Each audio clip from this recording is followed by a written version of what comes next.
welcome to a new semester of The Big Hit. I'm Nathan, as always. Danny, Maddie, Peyton on the couch. We have a new face over there, Logan. We have a couple other new faces joining us this semester. So to kick it off this semester, we have the Super Bowl this coming weekend on Sunday. 49ers, Chiefs. We had a whole winter break to see how it was going to happen and what was going to happen here. So we're going to give our takes of who we think is going to win the whole thing, what happened, how they got there. So I guess let's start with the matchup. So 49ers and Chiefs, what's your guys' first immediate reaction to that? We'll start with Danny over here. I mean, it's difficult for me to bet against Patrick Mahomes. I learned that growing up watching Tom Brady.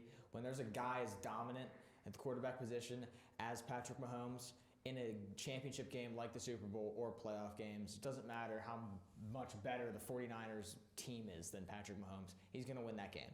And so that's where I'm coming from. I do think that the San Francisco 49ers team is probably the most talented NFL team I have personally ever seen from every aspect. I mean, they have the best running back in the NFL. They have a top 3 offensive line in the NFL. They have one of the best wide receiver cores in the NFL. They probably have the best defense in the NFL. I mean, this team is cracked, and they're going to go up against, the best quarterback in the NFL, but he doesn't have the pieces anymore. Travis Kelce's having a little bit of a down year. The receivers are, god-awful. You have Kadarius Toney with cinder blocks for hands. But, Toney's benched. They're going to figure it out. I just think the Chiefs, that's what they do. They win games. So, I mean, I'm taking the Chiefs with my pick. I really – it's tough for me to, bet against Mahomes in that aspect of, okay, the Niners are 100% going to win. I can't do that. I just can't. Do you have a score prediction? I think this is going to be a pretty high-scoring Super Bowl. I mean, it's going to be like 31 to like 27 or whatever. I don't know the logistics of the 7s and the 3s, but somewhere along those lines. Yeah, I'll go last. We'll jump to Maddie and go down the line. So, Maddie, what you got? I am going to agree. I also say the Chiefs. They're just one of those teams, as we know, they just seem to keep winning. Patrick Mahomes, he definitely, like Danny said, knew Tom Brady 100%.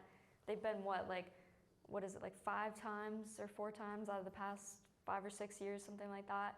It's crazy. I don't know how they keep doing it. They've beaten the Bills so many times now, and they did beat the Ravens, the number 1 seed. The 49ers, yeah, they got a good defense, but like I said, Patrick Mahomes always seems to pull through in these moments, and I don't know, he's just crazy. And I kind of agree with Danny that it's going to be a high-scoring game. I'm going to say like 28-24, so that's like kind of mid. We'll go with that. Well, what do I think of when I think of the 49ers and Chiefs in the Super Bowl? I hate it, personally. I really do hate it. I'm just going to come out and say it. I am somebody that roots with my heart, and I root for storylines, and along with the rest of America, the Texans versus the Lions, that would have been the best Super Bowl ever. But that's not how it works, and life doesn't care. So there's a couple different ways to look at this. Danny, you said that the Niners are, on paper, the best team. They're the most talented. I think they're the most well-rounded. And they've also had to face more obstacles in these playoffs. I mean, there's been a lot of games, with the Packers, they almost lost. They almost lost to Detroit. So they've had to overcome a little bit more obstacles. But with the Chiefs, it's almost like they've just pushed people out of the way. Dolphins, nothing. The Bills, the Bills beat themselves.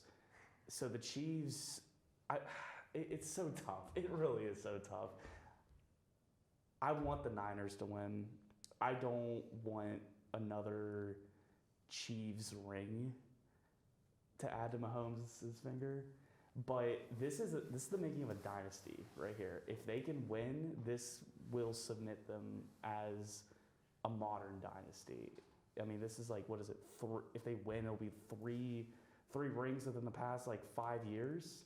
I mean, that's insane. So realistically, the Chiefs are probably going to win, but I want the Niners to win personally. So for me, I think, in recent years, this is one of the most even matchups we've had in a Super Bowl.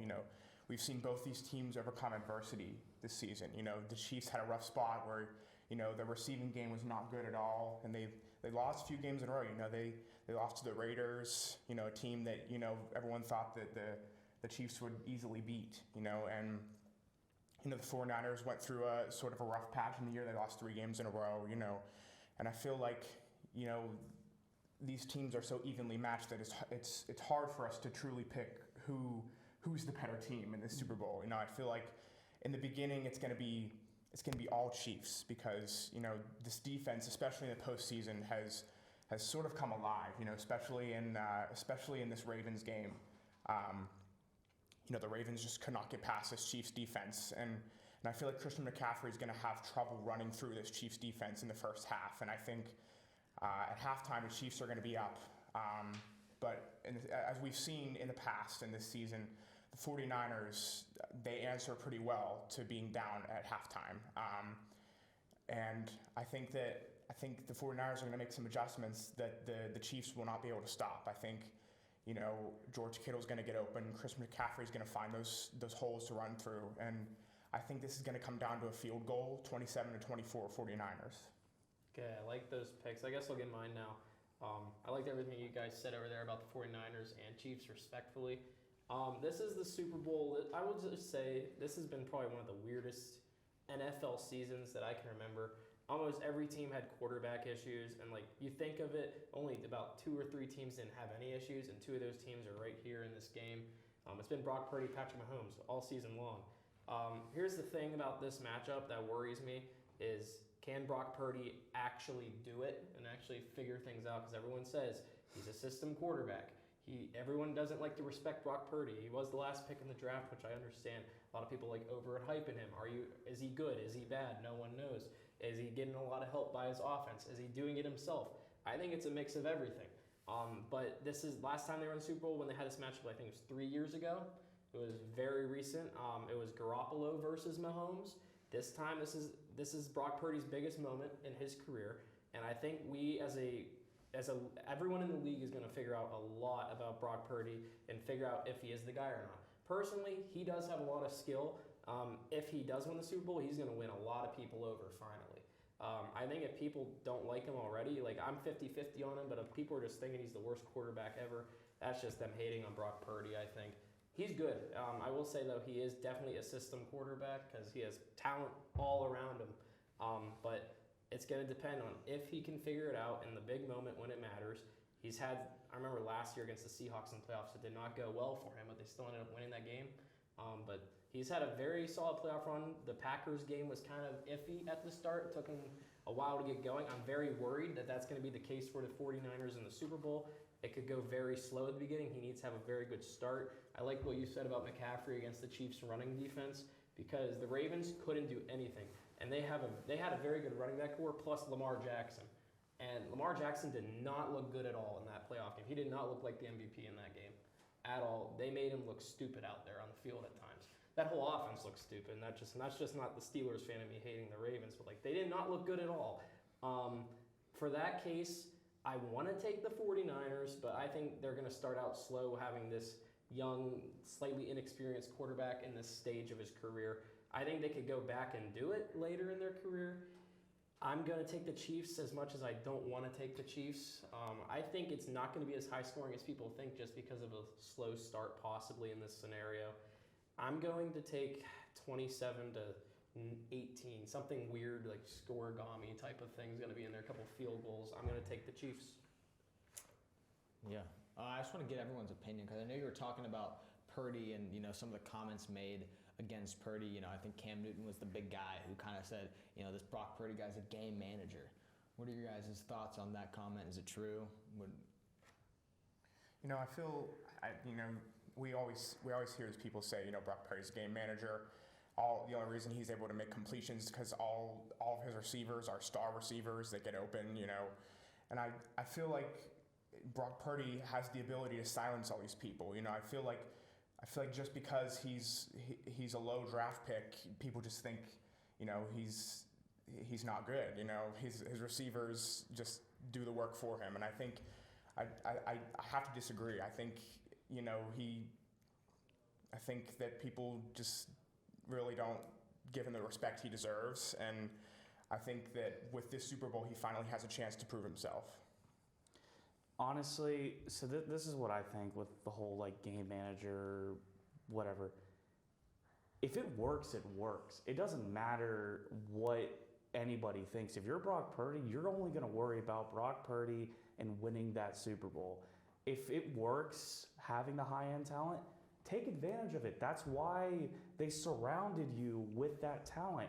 Brock Purdy is exactly what the 49ers need right now. I'm not saying he's going to be the answer 3 years from now, 5 years from now, 10 years from now, but it works and you need to take advantage of it. It doesn't matter. He still needs to have a good game. He still does a great job at, if he's facing pressure, he'll flush out, and that's great. You need a quarterback to do that. But if the talent's there, you got to take advantage of it. That's why it's there. He just needs to keep doing what he's doing, fill that role, be that role player for the Niners, and that's it. I guess for me, I would just say he was the last draft pick, but it's kind of one of those situations you just got to do if it's given to you, take advantage of it. I don't know, you're kind of just he may have gotten lucky with all that, but obviously it's working out for all them. Like I said, kind of just what you're given, just take advantage of it. That's just what I have to say, I think. Yeah, I'll add, like I said in my whole thing, I'm 50-50 on him still. They did a good job surrounding him with a bunch of talent, and the 49ers are doing it right from a money perspective. He's making league minimum, I'm pretty sure, because he was that last pick in the draft, so they're not hardly paying a quarterback. Mason Rudolph, I think, is making more than Brock Purdy, I'm pretty sure. Yeah. Mitchell Trubisky is, all these guys that should not be making as much money as this guy who's in the Super Bowl. I think he has a strong case to maybe, if he wins this, get some sort of an extension. I think he's playing for a contract, too, to show, he's trying to silence all these haters throughout the country. What worries me, though, is I think he might start out slow this game, and if he can't get the ball going to, Deebo Samuel, George Kittle, those types of guys, they just can't rely on Christian McCaffrey the whole game. They're going to have to test that that pass defense of the Chiefs, which in my opinion is not as good as their run defense. If he can't sling the ball downfield that much to George Kittle or any of those guys that take advantage of an offense of the Chiefs that has not the best wide receivers and try to put points on them, the 49ers are going to be in trouble. But the fact that they've built this team around a guy drafted last overall is making league minimum for a quarterback is actually very impressive. And it's the whole money ball of football, but they're paying all the stars around McCaffrey, Deebo Samuel, all these other guys. But yeah, it's just, can they make it work? And that's what worries me. Here's what I'll say about Brock Purdy, right? There was a moment earlier in the season where Deebo Samuel and I believe Christian McCaffrey were out for a little stretch of a time. And in that time period, Brock Purdy looked awful. He was throwing interceptions. He was making, terrible decisions. But I do think that is exactly what he needed to kind of humble him in that situation and be all right, I got to do my own thing. I can't just rely on these receivers. And I think ever since then, I've been on the Brock Purdy wave. He was down at halftime to the Detroit Lions. His back was against the wall. What did he do? He wasn't fazed. He stepped in there. He won the game, and now he's going to the Super Bowl. I think to say that Brock Purdy's a game manager is a little too far-fetched. Sure, this guy was the last pick of the draft, but let's not forget who Mr. Pick 144 was. It was Tom Brady. Not the best quarterbacks are always going to be a top 5 pick. It doesn't matter where you're selected in the draft. So I think we do have to give Brock Purdy the flowers that he deserves. If he wins this game, it's going to silence a lot of people, but I also think just him being in this game should have enough, emphasis for him to, be a top 10 quarterback. Because I really do think he is a top 10 quarterback. I know that's a little bit of a hot take, but I would take Brock Purdy over Kirk Cousins right now, and I would take Brock Purdy over a guy like Deshaun Watson. Those are the guys that are on the cusp of 10. I'm taking him over Geno Smith. Any of those guys, him over Jordan Love all day. I just think Brock Purdy is the guy that can step in there and he can get it done. That was a big thing with Tom Brady in his career was Brady never blew people out each game. You know, Tom Brady was a guy who just won the game. You know, 2 minutes left, they gave the ball back to Brady. You knew it was happening. It's almost like the same thing is happening with this Brock Purdy guy. They're giving the Niners the ball back. We saw it with the Lions game. They gave him the ball back. He went down there and scored. And he doesn't seem too scared. When you look at a guy like Kenny Pickett for the Steelers, you know, he is scared. He's rolling out of the pocket when he shouldn't be. Brock Purdy's not. I think to call him a game manager is a little ridiculous, and I think we got to give Brock Purdy his credit where it's due. Yeah, definitely. I completely agree. Moving on very quick away from the Super Bowl, I guess I want to go down the line, starting with Logan, down to Danny. What was a takeaway from this NFL playoffs as a whole? Like one storyline that you think was important for this postseason, and maybe like questions going into next year? You know, I feel like the team to talk about right now going into next year is the Buffalo Bills. You know, I think that everyone expected this to be their year. You know, you see Stephon Diggs and Josh Allen. You know, after they get into the playoffs, they say four more, and you know, to just see them fall short to this Chiefs team that, you know, everyone felt like that they were going to be a first round exit this year, and now they're in the Super Bowl. So, you know, I feel like there needs to be questions asked to the future of the Buffalo Bills team. You know, is Stephon Diggs really the receiver that people, you know, make him out to be? You know, he drops those big passes in the playoffs. You know, what's that mean for the regular season next year? So I think we need to really take a step back and question what that team is going to be like next year, especially in the receiving game for Josh Allen. That's a team I don't envy. You know, the Bills have a lot of questions, but specifically I want to talk about the upside of the Texans.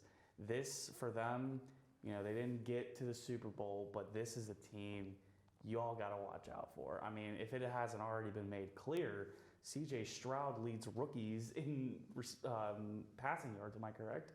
I mean, Singletary's had an excellent year. He's got guys like Nico Collins and Tank Dell. Literally nobody's. I've never heard of them. And that whole group just buys into that program, and they're all supporting each other, and they're doing great things. C.J. Stroud, I mean, I'll just add on to the praise. I mean, he looked like a franchise quarterback. Now, is it also a possibility it was just a one-hit wonder? We'll have to see next year. But I'm very excited what I see with the Houston Texans. For me, I would say like Detroit, but I don't really know much about Detroit, so I'm going to talk about Baltimore. They were the number one seed in the AFC. They lost to the Chiefs. Was that just like Patrick Mahomes kind of just beats everyone, or what Nate said earlier, like it just didn't look like the Ravens after the season that they played. Lamar Jackson, like, is he gonna have a good year again? And then we have like Odell, like how's he gonna play? So I'm wondering if like the Ravens will be able to come back after being the one seed if they can do that again. Yeah, I completely agree with you, Maddie, but I'm gonna go a different route. Instead of like the praise and questioning, I want to talk about the disaster of the Dallas Cowboys. And also, like, I would bring up the Eagles in this too, but their collapse was happening as we saw it happen. Yeah. I would say the Eagles' upset was probably the most predictable upset of it all, and it was just a whole end of season collapse of that whole team. But the Dallas Cowboys, here's the issue. I think it starts with Jerry Jones and Mike McCarthy. There is no reason Jerry Jones should be both the GM and the owner. He's like almost 90 years old at this point. There's no reason a 90-year-old man almost should be a GM of a football team, in my honest opinion. They have so much talent on that football field, and they always lose to the Green Bay Packers. And I do not like the Green Bay Packers. I do not like to talk high on Jordan Love, and he silences me every single week. It makes me look stupid because all I say is, I don't like Jordan Love. I don't want him to be good. And then out of nowhere, he's almost beating the 49ers in the NFC divisional round. But with the Cowboys, that team's just a disaster. I was surprised Mike McCarthy was not fired. I'm surprised they're letting him play out his contract. And I think that's just Jerry Jones being scared to do something positive for that franchise, because all he does, and which all owners definitely care about the money, but for Jerry Jones as a guy with the Dallas Cowboys, they say they're America's team. If you're America's team, how come you don't have 6 Super Bowls? That's the Pittsburgh Steelers. Ain't that right, Mario? That's right. But like other than that, like They have all this money. They have that nice, amazing stadium, and they're never going to play in a Super Bowl in the Jerry Jones era as long as he is that owner. And I hate the Cowboys. I hate the Cowboys. But at this point, I feel bad for their fan base because I don't think they're ever going to make it to the NFC Championship ever. Unless he's the owner, unless they get a new coach, that team is just embarrassing. And honestly, like, if that team were to rebuild, they could get a lot of stuff for a guy like CeeDee Lamb if they were to trade him away, but they won't because they're stupid. They're not a good franchise. They don't know how to run a team. And that's the thing, like, when you have your owner as the GM, he's not going to make smart decisions at all. He's going to make decisions for himself, not for the team. He's going to be like, oh, let's bring in these guys. They're going to bring me more money, bring in more fans. But if you want to win, you're going to have to make moves. And you're going to have a lot of questions. Dak Prescott had an amazing year this year. Is he your guy? Do you want to keep CeeDee Lamb? How do you bring in more talent? How do you keep fixing the defense? They find like a new guy on defense every year, but then it just falls apart in the playoffs. So that's mine. Dallas Cowboys. They got a lot of questions to figure out, and we'll go to Dan. When I think of playoff collapses, obviously the Cowboys and the Eagles were the biggest collapses of, powerhouse teams that were stacked and, fell off. But I want to talk about the player who collapsed the most. And I'm looking at Lamar Jackson, right? This is a guy that was, the MVP. They were glazing Lamar Jackson all season. I'm here to tell you that this guy is not built for the moment. Lamar Jackson, when the odds are stacked against him, he's playing the Chiefs, he's down. What's he do? He's rolling out and he's making the worst passes I've ever seen. Zay Jones, I was really high on him, or Zay Flowers, excuse me. I was really high on him. I mean, he makes some boneheaded plays. Let's be honest. Zay Flowers was awful in that game. He had that taunting penalty. He fumbled through the end zone. I mean, the Ravens, what more excuses do they need? You have an MVP caliber quarterback. You have Zay Flowers, who is on track to be an elite wide receiver, the top 10 wide receiver you could say in a few years. You have Mark Andrews and Isaiah Likely. Both were healthy at the time, so no excuses. You had the best defense in the NFL, but Isaiah Pacheco, who's from, nowhere, is running all over you. It's interesting to me how people can, still say Lamar Jackson is unbelievably elite. What has he won? Who has he beat?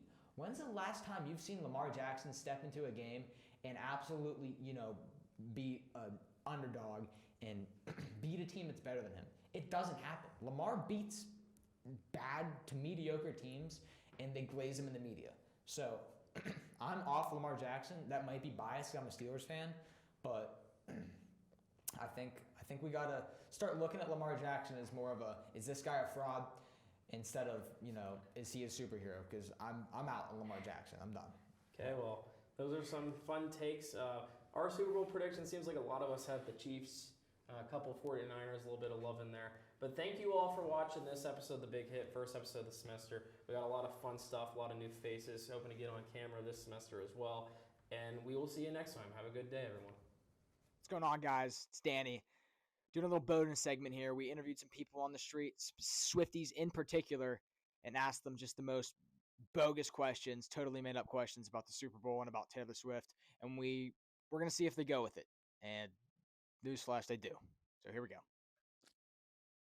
Hi, who am I here with? Lexi? Hi, Lexi. Are you a Swiftie? Yes. Are you a Swiftie? Yeah.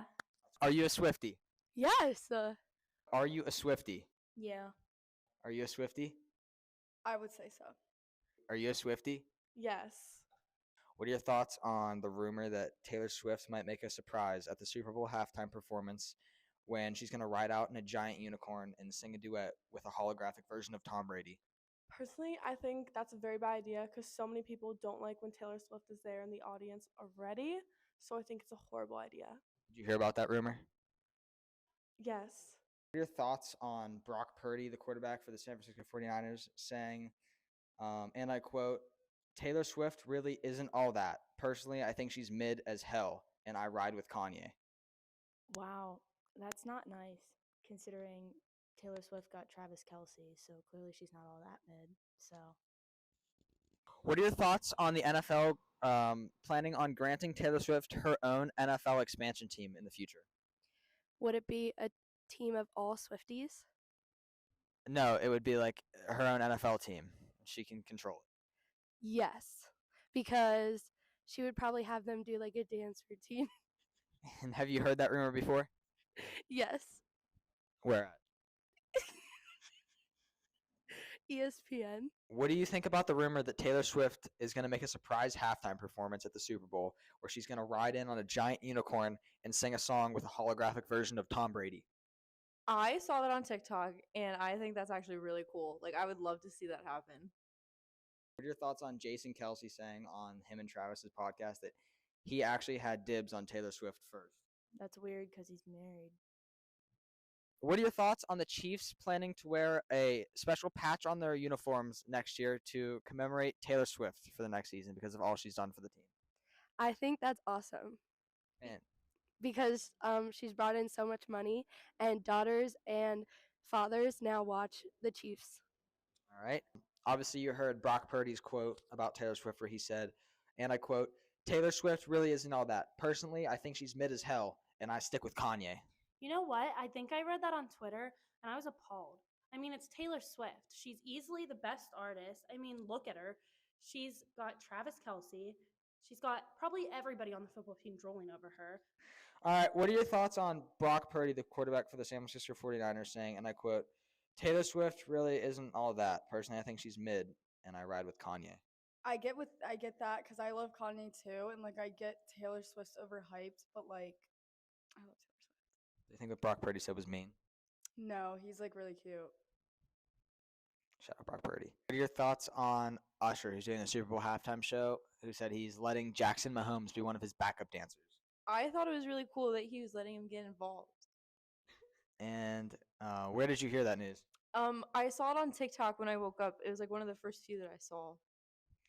How do you feel about Usher possibly letting Jackson Mahomes be one of the backup dancers for the Super Bowl? That would be cool. Are you excited to watch the Super Bowl? I am, but mainly because, like, I do think Taylor's going to be there. And I heard rumors, but. Okay. What are your thoughts on Jason Kelsey saying on his podcast with Travis Kelce that he actually had dibs on Taylor Swift before Travis? I did hear about that, and I know there's a lot of conflict, but I think it'd be cute if he didn't have a wife and kids.